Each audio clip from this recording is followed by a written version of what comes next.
You are listening to and streaming A More Perfect Union on KBLA Talk 1580. I'm Dr. Nii-Quartelai Quartey. I'm really delighted to welcome back to the show two very, very, very familiar folks. They are frequent contributors. Isaac Wilson is the Democratic strategist that hails from the great state of South Carolina. And William Godwin's a former White House fellow and Gary City Council president. Hello, gentlemen. How are you? Doing very well. Good afternoon. Wonderful, wonderful, wonderful. Well, let's get into it. Three stories, one theme. What happens when the machinery of the state gets pointed at people who thought that they were protected or people who just spoke their mind? First, NPR is reporting that the spouses of U.S. citizens, for generations, one of the most protected categories of immigration law, are now getting swept into the same enforcement dragnet as everyone else. Green cards through marriages make up about a quarter of all approvals every year. Now we're hearing about citizen soldiers whose spouses can't get their paperwork processed before a military move. Families are afraid to even file the paperwork because engaging with the system, it might get some detained. Now, one advocate put it simply, saying this administration is treating the spouses of American citizens like all other immigrants. Isaac, you're in South Carolina, a state with real mixed status families. What does this actually look like on the ground? Some people are just scared. They don't know whether somebody's going to come break down their door or not and take their spouse. So this is just another example of an administration choosing fear over fairness. So we can absolutely have strong border security without making American families pay the price. So, you don't make America strong by making American families collateral damage. And that's what they feel here in South Carolina and across this nation. And William, I've got to ask you, look, there are there's a lot of moving pieces related to what's happening on the immigration front in this country at the moment. Talk to us about the politics of this. Is this a bridge too far? Making it more difficult for the spouses of immigrants? Is this something that may very well backfire on Republicans, particularly in the Rust Belt? I think it could. Look, we are a nation of immigrants. I don't care where you are in this country, Indiana, Illinois, you will see people whose families have come from Eastern Europe and all over the place, right? And even our own president, right? We know that he married someone who is an immigrant or was an immigrant.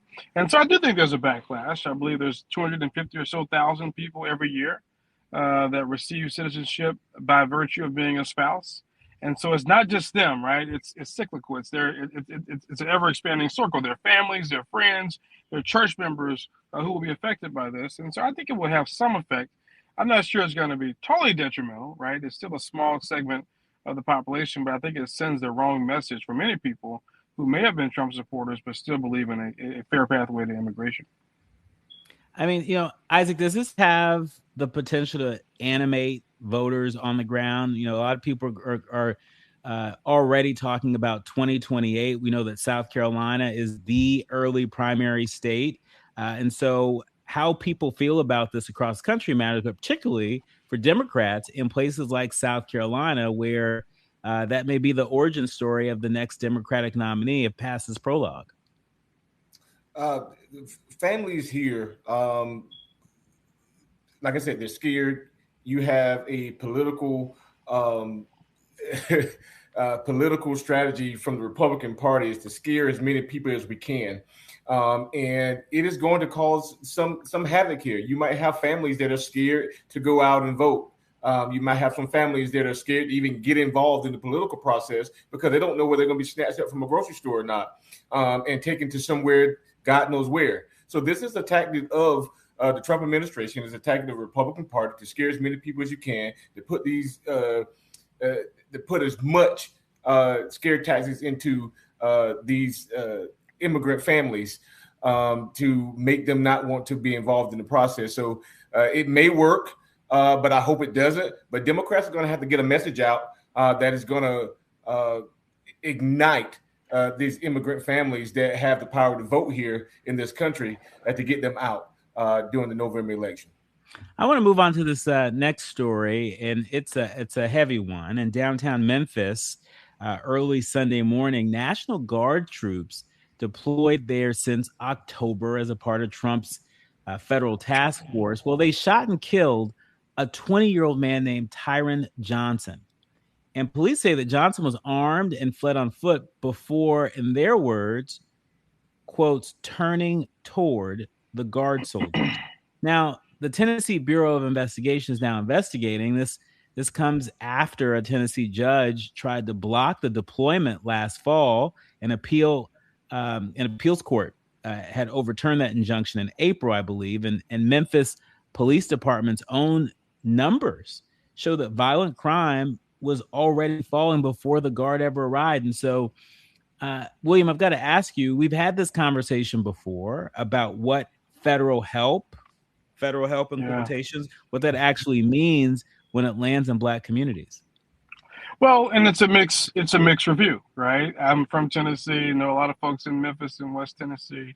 And there are a lot of folks who do think, right, that there needs to be some intervention. The question is, what is that intervention? Is it paired well with the Memphis Police Department? Does it angle well in an urban environment? Are folks trained properly who typically go to battle to do urban policing, right? There's a lot of questions when you put the National Guard into urban city context in terms of their judgment, their experience, and how they react to certain situations. I think we've got to let the investigation go forward. There's probably a lot of unanswered questions here, but I cannot deny the fact that there are some Memphians, some Black Memphians, who do think there needs to be more help and that there is a real crime problem in Memphis. But I think we got to see how this all plays out. How much of an issue is this for Democrats, Isaac, where if Williams' analysis is spot on, the fact that there are some Black communities that may actually welcome the additional federal presence.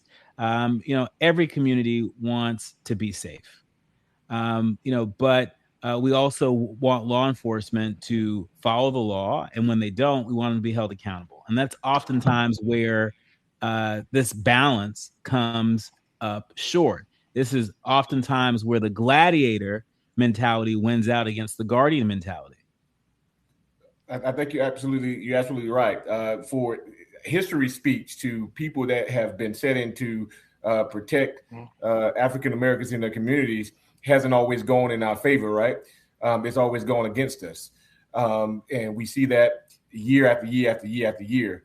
And so I think training comes. National Guard isn't trained to do community policing. So that's something strange there that it should not be there. So I think training and, meeting people where they are is what needs to happen here.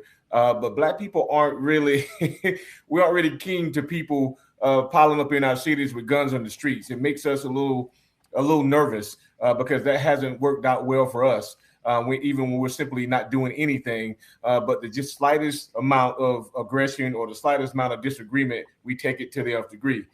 So this is going to be something they're going to have to toggle with. We owe the victim's family answers. We owe the officers due process. We understand that. And the public deserves a transparent investigation, no speculation or cover up. So justice requires that facts, transparency, and accountability be made whole. Yeah. I mean, and even just as I was reading the story, I was thinking of the case of Tyree Nichols, right? And, I'm asking myself, well, wait a minute, has the Memphis Police Department, have they even begun to implement some of the reforms that the community was calling for? And so, if we're not careful, William, isn't this potentially a compounded issue if local police departments, are not getting reformed, moving forward with reforms that the community has been asking for? If they are not, if there are no decrees that are being enforced by this Department of Justice, then having an increased law enforcement presence from the feds, doesn't that just make matters worse? Well, I agree. And, it's kind of crazy to think this goes back to Holder Attorney General Holder in the Obama administration, right? This very issue about making sure that police departments were trained properly to handle degrees of force and how they were going to, ensure that there weren't these kinds of police shootings, right? Police involved shootings, especially where we think that it was not defendable. I'll put it that way. And so I think it is concerning. I think when we think National Guard, we shouldn't even equate that to law enforcement, right? Because that really should be a state and local issue of folks who've gone through the proper training, gone through the police protocols. And so you're right, there's a lot that has to already be learned. And then you are compounding it when you bring folks. My dad was in the National Guard, in the Tennessee Army National Guard for over 30 years. My dad's a phenomenal man, worked as a post office postmaster, but he should not be a police officer on anybody's streets, right? And so it's a very, very different training, very different background. Yeah, and I think you hit the nose on the head on the nose, the nose on the head. One of them. I think that's what you did. Okay, now on to the third story. This is a story that I think should alarm anybody who's ever sent an angry email to a government official. A man in Rochester, New York, named David Strever. He wrote a harsh email in January, and then the then acting head of ICE. The email was directed to the then acting head of ICE, comparing him to a Nazi. After federal agents fatally shot 2 U.S. citizen bystanders during an immigration raid in Minneapolis. 5 months later, 5 months, y'all, 2 Homeland Security agents showed up at his home and then tracked him to a hotel while he was traveling with his 7-year-old daughter to hand him a warning notice saying that he might be in violation of federal law. He's now suing, represented by FIRE, the Foundation for Individual Rights and Expression, not exactly a bunch of bleeding heart liberals. And it turns out that he's not alone. A poll worker in Syracuse got the same treatment over an Instagram post while she was literally working an election. Isaac, you served on the community level. You've served in Democratic Party politics for a long time. Talk to us about what does this do to a democracy when criticizing a federal official becomes something agents show up at your door for? It means democracy is headed in the wrong way, in the wrong direction. It tells voters that pretty much you need to mind your business and and worry about the business that pays you, right? And don't worry about the people that you elected to do what you wanted them to do, right? So if government is targeting someone because they criticize the administration, that's a constitutional issue. The First Amendment, it really literally protects speech. We agree with speech. Sometimes we don't agree, but the First Amendment protects that, or at least that's what the Constitution tells us. So no president should ever be above the Constitution either. And so when you get Donald Trump saying I can do whatever I want to do, but when you say it, then we're going to do something about it. We cannot have that. That's not democracy. That's not what this country is built on. And so we're seeing Donald Trump and his minions tear every wall down that this country has built to protect the Americans that are here. And so they're elected to do what the American voters say do. And they're just saying that we don't care. So the Constitution doesn't matter at this point. William, in about a minute, what does it say that we have so much internet traffic, probably a record amount of internet traffic, lots more online businesses than ever before. And why aren't more people outraged? I mean, there are a lot of people, that are keyboard warriors, whether it's an email or a social media platform. Why is this not being met with, a robust reaction from internet users everywhere? Well, I hope it is, as this story gains more traction. And thankfully, media outlets like this one are helping to get the word out, right? Because all of us, we used to joke and say, oh, you better be careful what you say on the phone, or be careful what you text because the feds may come for you. And, we remember even many years ago after 9/11 with the Patriot Act, right? We were concerned about Americans, being listened to in their phone conversations. and what would be the criteria for that. And so that notion that someone could be tracked to a hotel that they've selected is one thing to find with your residence. That's pretty easy to do. But that means there had to be much more going on than a quick Google search, right? They were actually tracking these folks down, watching their movements. It should cause all of us to be concerned, and I hope that more outlets like this one will help get the word out. When we come forward, healthcare and the fight over local news, we're going to tell you all about it. You're listening to and streaming A More Perfect Union on KBLA Talk 1580 with South Carolina Democratic strategist Isaac Wilson and former White House fellow William Godwin. You are listening to and streaming A More Perfect Union on KBLA Talk 1580. I'm Dr. Nii-Quartelai Quartey and delighted to be in conversation with South Carolina Democratic strategist Isaac Wilson and former White House fellow and Gary City Council President William Godwin. Now, listen, new data this week, it confirms that what a lot of us have been bracing for. States across the country saw a pretty steep drop in the Affordable Care Act enrollment over the past year. In fact, millions of people gone from the marketplace after Congress let those enhanced subsidies expire, and premiums doubled or tripled for many families. Ohio and Oklahoma each lost more than 32% of their enrollees. 32% of their enrollees. My goodness. And Isaac, South Carolina is on the same list, along with Arizona, Minnesota, Michigan, Mississippi, Louisiana, Missouri, all losing more than a quarter of their ACA population. The administration says it's fraud crackdowns. Health economists say it's simple. Make something twice as expensive, and people who are barely getting by will go without. What's this look like for the people that you talk to back home, Isaac? I think you're on mute, Isaac. We're definitely going to be hurting here in South Carolina. The cost of people's prescriptions is now going to go up again when we had dropped them down. Is why Democrats, fought so hard to protect the Affordable Care Act. We have hospitals not in counties around our state. They're steady closing. Medicaid hasn't been expanded here since that conversation came about. So we're going to be hurting here in South Carolina, and that's why voters are wanting something new here in South Carolina. I'm glad my good buddy Jermaine Johnson is running to defeat those Republicans after 22 years, because we need something new here, and healthcare is one of those things.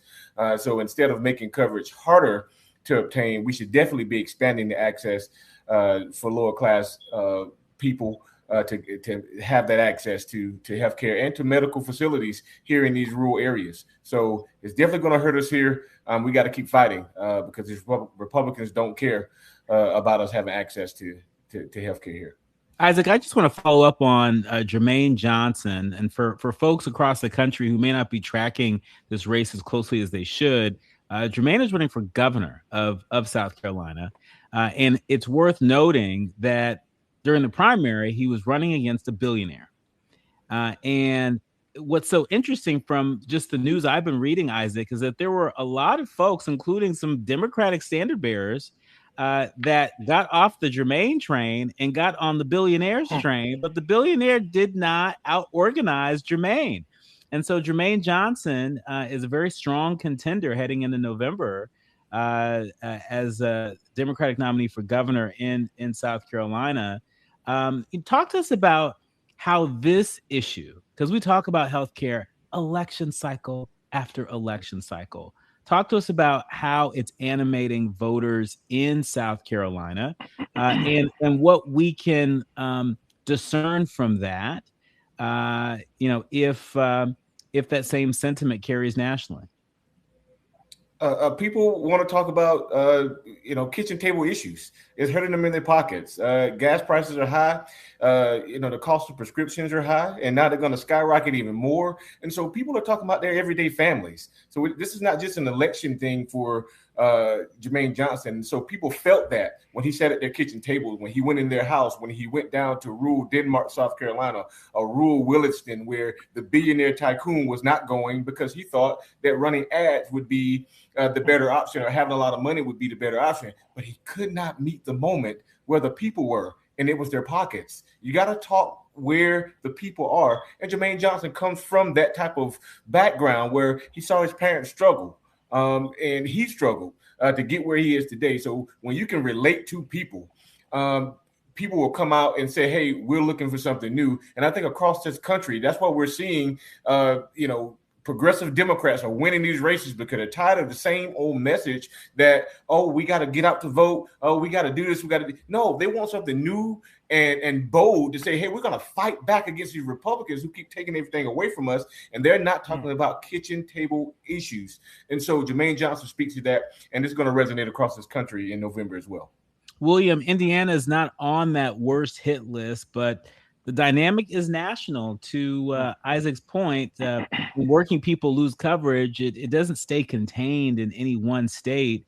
Look, we watched Democrats hold out, I think, for more than 40 days and 40 nights. We saw Democrats hold out in an effort to force Republicans to not let those Affordable Care Act, those Obamacare subsidies expire. Well, the Republicans got their way. They expired, and we ain't heard nothing from the Democrats since then about that. Will there be a price to pay for Democrats if, as we head into November, they don't socialize a plan to fix this? Well, I think they need to socialize a plan, but I think they need to politically very clearly point the finger at where the blame is. And that's not even just Congress, it's this administration, who even before the subsidy issue chose not to market, not to advertise in the way that the Biden administration or the Obama administration did to ensure that voters, that residents, that citizens knew about Obamacare, knew when to sign up. So it's not even just the subsidy, it's the infrastructure around the ACA at the federal level being torn down, and it's many states who are being compliant with that. I mean, you look at Florida, right, which is the largest, right, Republican governor, Republican legislature. Even though they didn't have the 25% threshold, they still had the largest number of people, over 400,000, who've lost their health insurance. And in Indiana, we are seeing it. I'm not sure we made the list, but I've talked to doctors and other work that I do, and they're seeing more people come without health insurance. And so some of the other social service agencies, nonprofits, are now having to step up to try to do what they can to make up the difference. But I look at New Mexico, a Democratic-run state, as an example where they've said, hey, we're going to pay through 2027 to ensure that our residents are covered. I mean, that's the kind of leadership that I think other Democratic-run states, if they can, they should model that. And I think at the national level, we should point to that as an example of states where when the federal government is shirking its responsibilities, there are states like New Mexico which are rising up to the occasion. Now, let's talk about something a little further from the doctor's office and a lot closer to what you're listening to right now. A coalition of conservative groups, the Media Research Center among them, has formally petitioned the FCC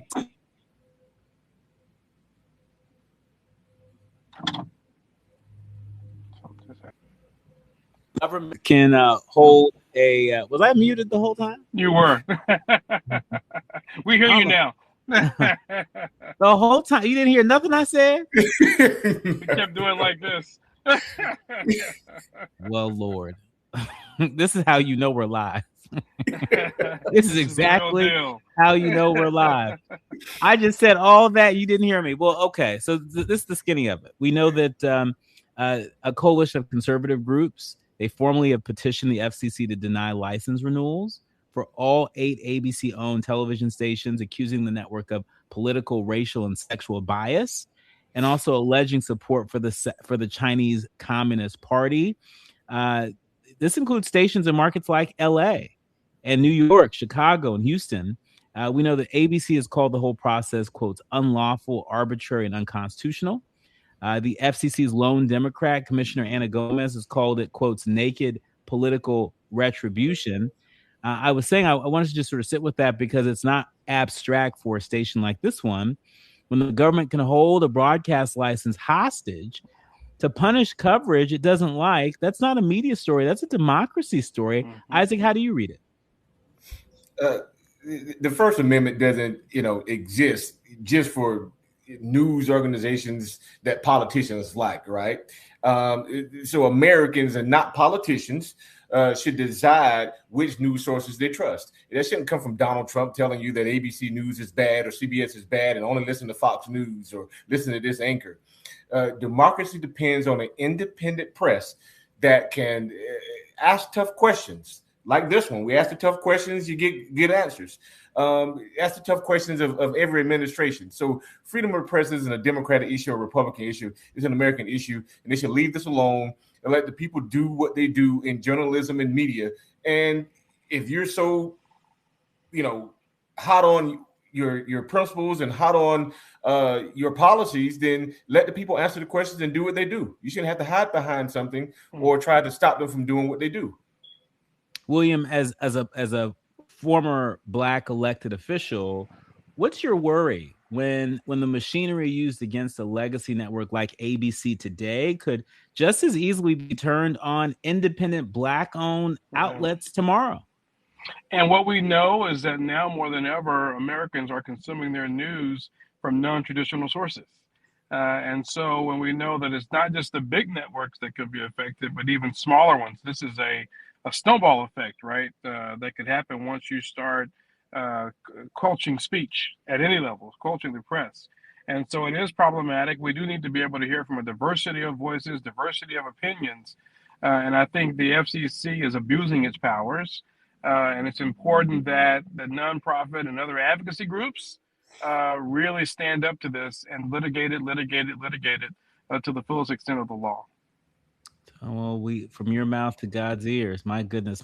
Our thanks to Dr. Isaac Wilson and the Honorable William Godwin, former emphasis on the former White House fellow and Gary City Council president. Our thanks to both of you. When we come forward, we're going to talk about Cuba in the dark. That's right. It's been a little over a month since I returned from being on the ground in Cuba.